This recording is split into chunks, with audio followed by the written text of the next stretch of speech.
আসসালামু আলাইকুম সবাইকে। তো নতুন আরও একটা ভিডিও নিয়ে চলে আসলাম আজকে আমরা আলোচনা করব অ্যাডসেন্সের টিপস এবং ট্রিক্স সম্পর্কে।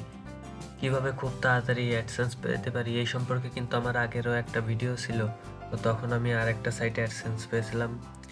এই গতকালকে রাতে আরেকটা সাইটে অ্যাডসেন্স পাই আমি। তো এইটা কিভাবে পেয়েছি, মানে আমার এই সাইটের জন্য কি করতে হয়েছে সেই সম্পর্কে বিস্তারিত আলোচনা করব। তো চলুন আজকের ভিডিওটা শুরু করি। অ্যাডসেন্স অ্যাপ্রুভটা পেয়েছি, তো চলুন আগে আমরা এইটার একটা প্রুফ দেখে আসি যে আমার সাইটে যে মেলটা আসছিল হলো কয় তারিখে, 16 তারিখে আসছে মেলটা, যে your site is now ready to serve ads on AdSense. ঠিক আছে, তো এইটা আমার নতুন আরেকটা সাইটে, এই সাইটে আমি অ্যাডসেন্সটা পাই। এর আগেও কিন্তু আমি দুইটা সাইটে অ্যাডসেন্স পেয়েছি, যদি কেউ না দেখে থাকেন তো আগের ভিডিওটা দেখে আসতে পারেন। তো এর জন্য আমাকে বেশ কিছু রুলস ফলো করতে হয় প্রতিটা সাইটে অ্যাডসেন্স নেওয়ার জন্য। তো আমি যে সাইটটাতে অ্যাডসেন্স পেয়েছি তখন আমার পোস্ট ছিল 24টার মতো, সরি 14টার মতো। তো এখন আমি এই পোস্টগুলো এখানে রেখে দিয়েছি, কারণ এগুলো আমার এখন আর তেমন দরকার নেই। আমি এইটাকে একটা অ্যাফিলিয়েট টাইপ সাইট তৈরি করব, তো এই পোস্টগুলো আমি আপাতত সরায় রাখছি। আপনি কিন্তু এখানে ভিজিটরগুলো দেখতে পাচ্ছেন, বেশ ভালোই বলা চলে মোটামুটি। আর এসিও করা ছিল কিন্তু সবগুলাতে, ঠিক আছে, এইটাও দেখে নিন। আপনি যদি ব্লগারে হয় তো ব্লগারেও কিন্তু সেমভাবে একটু ঘুরায় ফিরে এসিওগুলা করে দিতে পারেন। আর তো চলুন দেখে আসি আমার এই সাইটটাতে কি অ্যাডসেন্স অ্যাপ্রুভালের অ্যাডগুলা শো করে কিনা। তো তার জন্য আমি এইখানে এসে এটা দিয়ে দেখি। ঠিক আছে, এখানে দেখেন এই যে অ্যাডগুলা কিন্তু শো করতেছে, ঠিক আছে, এই যে অ্যাডগুলা শো করতেছে, এগুলা কিন্তু সব অ্যাডসেন্সের অ্যাড, দেখতে পারেন যে অ্যাডস বাই গুগল। তো চলুন একটা পোস্ট ওপেন করি আমরা। এই যে অ্যাড আসলো, কিন্তু এটা কিন্তু গুগলের অ্যাড। আমি কিন্তু দেখাচ্ছি, কেউ আবার অ্যাডসগুলো নিজে নিজে ক্লিক করেন না, তাইলে কিন্তু আপনার সাইটের সমস্যা হবে। অ্যাডগুলো লোড নিতে একটু সময় নেয়। এই যে অ্যাডভার্টাইজমেন্টে এখানে একটা অ্যাড আসবে, এই যে এখানে একটা অ্যাড আসবে, আর এই যে হেডারের এইখানে একটা অ্যাড আসবে। তো একটু রিফ্রেশ মেরে দেখি আসে কিনা। এই যে হেডারেরগুলো কিন্তু চলে আসছে। অনেক সময় নেটওয়ার্কের সমস্যার কারণে ঠিকমতো অ্যাডসগুলো আসে না। তো এটা কিন্তু তেমন কোনো সমস্যা নেই, যে নিচেও কিন্তু চলে আসছে। তো এখন এই আপনার সাইটে কি করলে অ্যাডসেন্স পাবেন, তো সেই সম্পর্কে চলুন একটু আমরা দেখে আসি।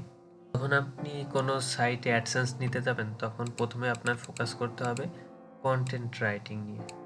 এই কন্টেন্ট রাইটিংটা আপনি ফলো করতে পারেন গুগল ট্রেন্ডস থেকে, ঠিক আছে, ট্রেন্ডস থেকে যাই হোক। এতে হবে কি, আপনার গুগলের কাছে এই কন্টেন্টের একটা ভ্যালু তৈরি হবে, লো ভ্যালু কন্টেন্ট দেখাবে না তখন। আর আপনি যদি নিজের ইচ্ছা মতো যে কোনো নিশ নিয়ে তৈরি করতে পারেন, কিন্তু সেই নিশের যে গুগলের কাছে একটা ভ্যালু আছে কিনা সেইটা সম্পর্কে আগে একটু রিসার্চ করে নেবেন।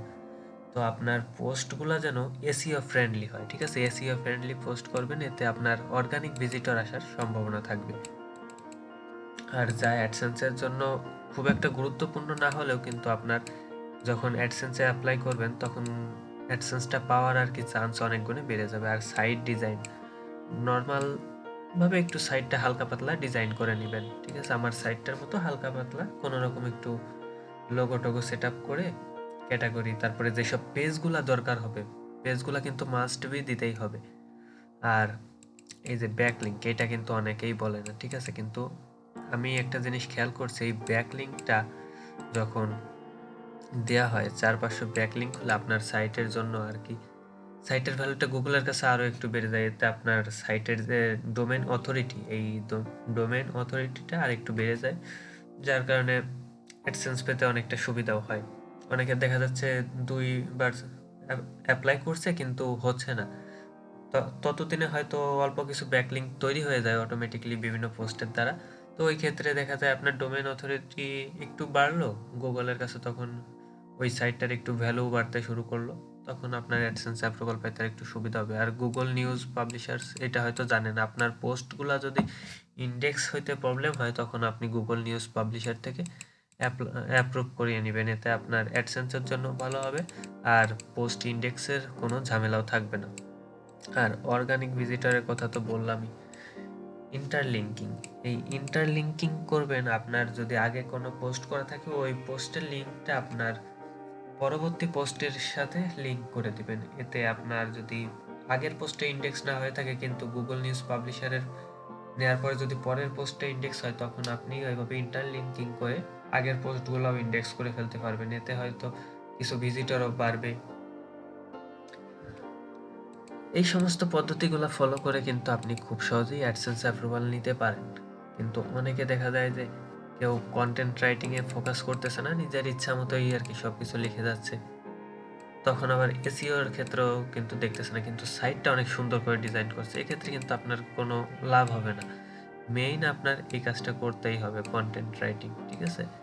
এই কন্টেন্ট রাইটিংয়ের উপর আপনার যথেষ্ট পরিমাণে ফোকাস দিতে হবে, আর বাকিগুলা আপনি নর্মালি করে যাবেন, কিন্তু কোনোটা এখান থেকে বাদ দিবেন না। আমি এই 7টা রুলস ফলো করে পরপর 3টা সাইটে অ্যাডসেন্স অ্যাপ্রুভাল নিয়েছি। তো হয়তো সবাই দেখেওছেন আমার সাইটগুলা।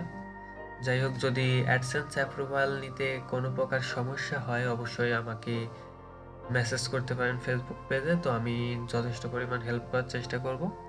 আজকের ভিডিও এই পর্যন্তই, ধন্যবাদ।